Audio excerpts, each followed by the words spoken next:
আমাদের নবী রাহমাতাল লিল আলামিন উম্মতি উম্মতি বলে কাঁদে নবীর উম্মত ও নবীর উম্মত সেই নবীর প্রেম ভালোবাসা মহব্বত যদি অন্তরে থাকে আমার আল্লাহ পাক রব্বুল আলামিন পবিত্র কোরআন শরীফের মধ্যে ঘোষণা করে দিয়েছেন পড়েন সবাই বিসমিল্লাহির রহমানির রহিম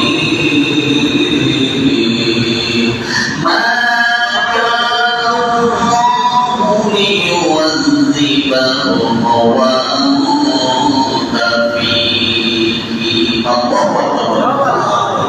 আল্লাহ পাক রব্বুল আলামিন বলেন সেই নবীর প্রেম ভালোবাসা মহব্বত সেই নবীর আদর্শ যার অন্তরের মধ্যে থাকবে আল্লাহ বলে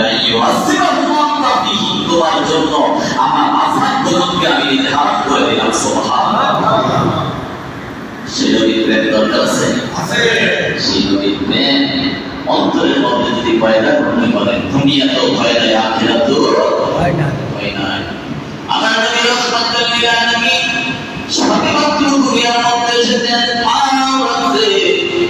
কিন্তু ওই মুহূর্ত পর্যন্ত আমার নবী আপনার নবী উম্মতকে ভুলে নাই এখনো পর্যন্ত রওজা মুবারকে নবী উম্মতি উম্মতি বলে কাঁদলেন সকলে বলেন সুবহানাল্লাহ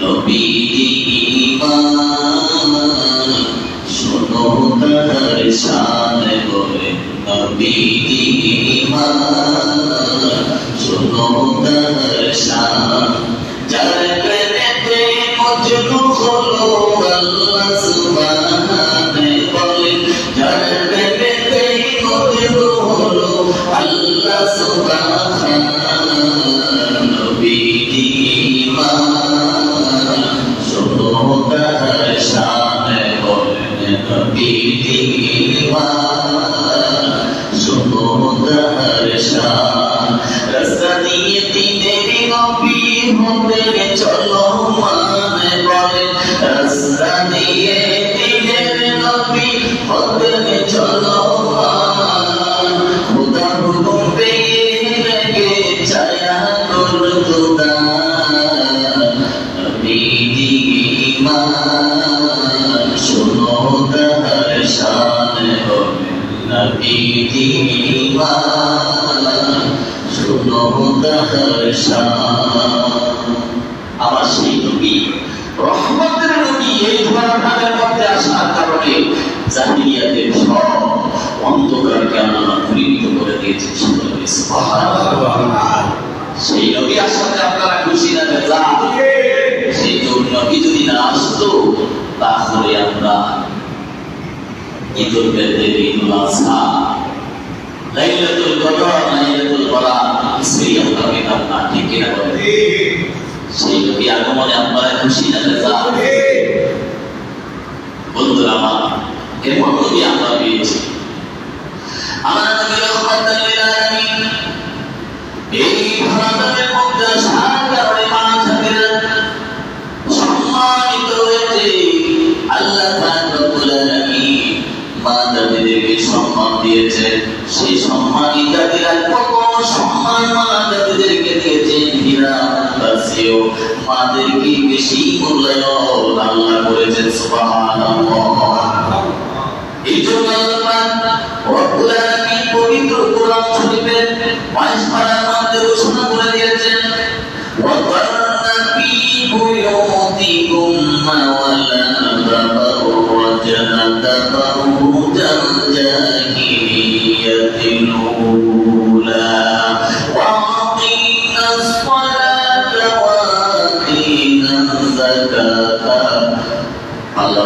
রব্বুল আলামিন পবিত্র কোরআন শরীফের মধ্যে বলে দিয়েছেন এই মাতাদেরকে বলছেন ও দুনিয়ার মহিলা ও দুনিয়ার মহিলা তোমরা জাহিলিয়াতের যুগের মতো বেপরদা হয়ে তোমরা রাস্তাঘাটে চলাফেরা করো না তার কারণ তোমাদেরকে এত সম্মান আমি দিয়েছি যে যুগে এই মা জাতিদেরকে অসম্মান করা হতো মা জাতিদেরকে মেয়ে যদি হতো তাদেরকে জীবন্ত কবরস্থ করা হতো এমন একটা জাহিলিয়াতের যুগ থেকে তাদেরকে তিনি আমার নবী রহমাতাল লিল আলামিন তাদেরকে নারীর মর্যাদা দিয়ে নারীর সিংহাসনের মধ্যে বসায় দিলেন। সুবহানাল্লাহ। সিনারে জাতি কত সম্মানী জাতি, কত সম্মানী জাতি। পুরুষ সামলার দাম নাই আছে। দেখেন এই নারী জাতিদের কি বেশি সম্মান আল্লাহ দিয়েছেন। সুবহানাল্লাহ। যে যুগে নারী জাতির সম্মান ছিল না, ওই যুগে আমার নবী রহমাতাল লিল আলামিন ভারতের মধ্যে এই নারী জাতিদেরকে কষ্ট থেকে উঠে আমাদেরকে সিংহাসনের মধ্যে বসা দিয়ে দিল। সুবহানাল্লাহ। নবীজির দরবারে জিবরাইল কালকে আসলো, এসে বলতেছে ইয়া রাসূলুল্লাহ, আমি কালেমা পড়ে মুসলমান হওয়ার জন্য এসেছি। নূর নবী, নূরের নবী রহমাতুল লিল আলামিন বাইরে থেকে হাত বাড়ায় দিলেন। তাই হাত ছড়ায় দিয়ে দেন। নবী আমার নাম দিয়ে বলতে লাগলেন, কালেমা পড়তে সে কেন হাত ছড়ায় দিলেন? তাকিয়ে কালবে বা চোখের পানি উধাও করে ছেড়ে দিয়ে বলি ইয়া রাসূলুল্লাহ, হুজুর আমি আমার জীবন 6টা সন্তান মেয়েকে আমি হত্যা করেছি। সুবহানাল্লাহ। কয়টা মেয়ে? 7টা মেয়েকে আমি হত্যা করেছি। ওই আল্লাহ কি আমাকে ক্ষমা করবে? ওই আল্লাহ কি আমাকে ক্ষমা করবে? তাহিয়া বলি ইয়া রাসূলুল্লাহ, কেমন করুন ভাবে আমি আমার সন্তান মেয়েটাকে যখন আমি হত্যা করতে নিয়ে যাই, 7 নাম্বার মেয়েটাকে যখন আমি মারতে নিয়ে যাই, মেয়েটা আমাকে ডাক দিয়ে বলে, বাবা, ও বাবা, তুমি আমাকে কোথায় নিয়ে যাচ্ছ? আমি মেয়েটার সাথে ঘটনা করেছি, মেয়েকে বলেছি, মা তোকে নিয়ে আমি দাওয়াতের মধ্যে যাব। আল্লাহু আকবার। আমি আমার একটি 7টা মেয়েকে আমি হত্যা করেছি। ছোট্ট মেয়েটাকে যখন আমি রওনা করলাম, মেয়েটা আমাকে বলে, মা, বাবা, তুমি আমাকে কোথায় নিয়ে যাচ্ছ? মেয়েটার সাথে আমি মিথ্যা কথা বললাম, বলছি, মা তোকে দাওয়াতের মধ্যে নিয়ে যাচ্ছি। মেয়েটা আমার সাথে আসে আর পিছনের দিকে তাকায়। এই মাত্র আমি মেয়েটাকে লইয়া পাহাড়ের দিকে চলে গেলাম। পাহাড়ের মধ্যে যখন ওঠা শুরু করলাম, মেয়েটা আমাকে ডাক দিয়ে বলে, আব্বা, কেন পাহাড়ের মধ্যে উঠলো?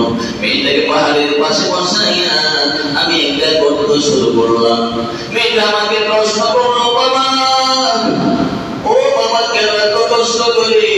মেয়েটা তো বুঝে না তার জন্য যে গর্ত করা হচ্ছে। মেয়েটা ডাক দিয়ে বলে, বাবা ও বাবা, কেন তুমি আমার কেন এত বড় একটা গর্ত করছো? মেয়েটা কিছু বুঝে না। মেয়ে গর্তটা করার পর মেয়েটার জন্য আমি হাত পা বাঁধা শুরু করলাম। মেয়েটা ডাক দিয়ে বলে, বাবা, ও বাবা, তুমি কেন আমাকে মেরে ফেলবা? বাবা, ও বাবা, আমি ওয়াদা দিলাম আমি ভিক্ষা করে পান খাবো, সমাজের মধ্যে তোমার সম্মান আমি নষ্ট করবো না। সুবহানাল্লাহ। তাই বলি আমার অন্তরের মধ্যে মায়া করো না। মেয়েটাকে যখন হাত পা বেঁধে যখন আমি গর্তের মধ্যে ফেলে দিলাম, মেয়েটা গর্ত থেকে ডাক দিয়ে বলে, আব্বা, ও বাবা, আমাকে বাঁচাও, আমাকে বাঁচাও। আমার মনের মধ্যে মায়া আসলো না।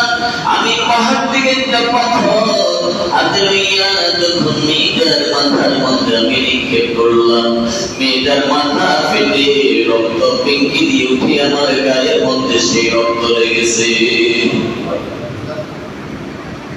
আমার নবী রহমাতুল লিল আলামিনের চোখ থেকে পানি জল জল করে পড়ে। আমার আল্লাহ বলেন, বেআই জানবিন কুতিলা, কোন অপরাধী মেয়েদেরকে তোমরা হত্যা করলাম? কোন অপরাধী নারী জাতিদেরকে হত্যা করলাম? এখন তো আসছে বেদিনের মাঝে হত্যাটা এখন চলতেছে। 6 মাসে 7 মাসের মেয়েদেরকে মেরে ফেলে। আছে না? এখনো জাহিলিয়াতের সেই বেদিনের মধ্যে সেই কালচারটা রয়ে গেছে। মেয়েটা ডাকে বলে বাবা, ও বাবা আমাকে বাঁচাও, আমি ভিক্ষা করে ভাত খাবো, সমাজের মধ্যে তোমার সম্মান নষ্ট করবো না। তাকিয়া বলে আবার মায়া বললা, আমি ওই মেয়েটাকে গর্তের মধ্যে ফেলে তাকে আমি পাথর দিয়ে আঘাত করে তাকে আমি মেরে ফেলেছি। সুবহানাল্লাহ, আল্লাহু আকবার বলে। আমার নবী রহমাতুল লিল আলামিন বলে, ভাইয়া মানুষও কি এমন কাজ করতে পারে, মানুষও কি এমন কাজ করতে পারে। এবার ভাইয়া কান্দে চোখের পানি ছেড়ে দিয়ে আমার নবী রহমাতুল লিল আলামিনকে বলে, ইয়া রাসূলুল্লাহ, সবাই বলেন আসসালাতু ওয়াসসালামু আলাইকা ইয়া রাসূলুল্লাহ, আসসালাতু ওয়াসসালামু আলাইকা ইয়া হাবিবাল্লাহ। ইয়া রাসূলুল্লাহ, আমার কাছে আমি শুনতে চাই রব্বুল আলামিন কি আমাকে ক্ষমা করবে কিনা। সুবহানাল্লাহ, শুদ্ধ মজুদাস রহমাতাল লিল আলামিন, মসজিদে মুশতা হামারো ওয়াজমি আইমানুল আউয়ালিন আখিরিন ওয়া সাদাকা রহমাতাল লিল আলামিন।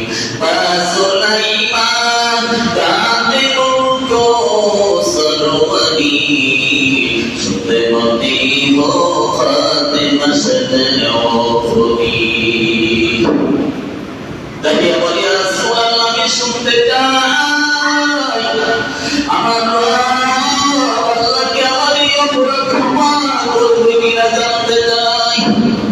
আমার নবী রহমতের নবী দাইয়াকে ডাক দিয়ে বলে, দাইয়া ও দাইয়া শুনে রাখো, কালমা পড়ে মুসলমান হওয়ার সাথে সাথে আল্লাহ পাক রব্বুল আলামিন তোমাকে মাফ করে দেবে। সুবহানাল্লাহ, কেমন রহমত পেয়েছি, কেমন আল্লাহ পেয়েছি আমরা। ও দাইয়া, তুমি তো মুশরিক থাকা অবস্থায় কাজগুলো করেছ,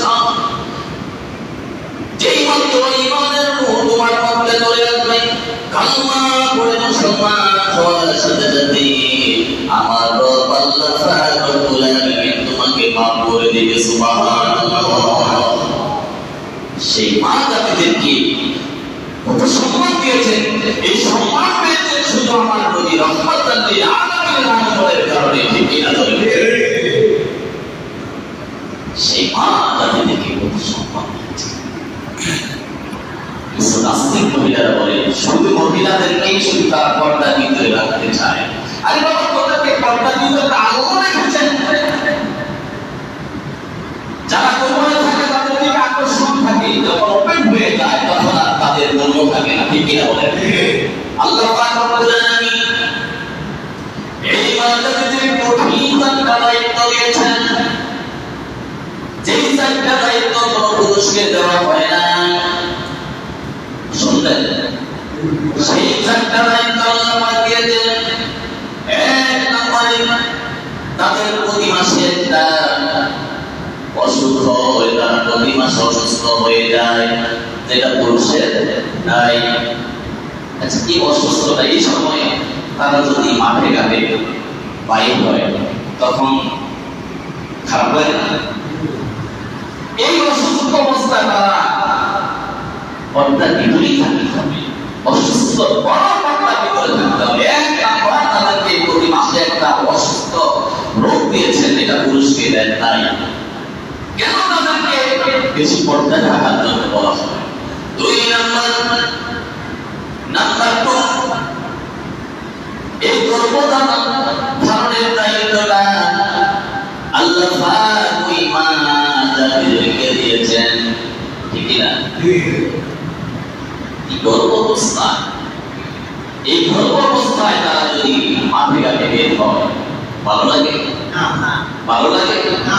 নাম্বার 3, তাদেরকে প্রসবের একটা দায়িত্ব আল্লাহ দিয়েছেন। এই প্রসব অবস্থায় তারা যদি মাঠে ঘাটে বের হয় তাহলে তাদের পর্দার খেলা হবে তাদের সম্মানের খেলা হবে, তাদের সম্মান থাকবে না। এই জন্য প্রসবের দায়িত্ব মাদেরকে দিয়েছেন। 4 নাম্বার পর সন্তানদেরকে স্তন্যদান।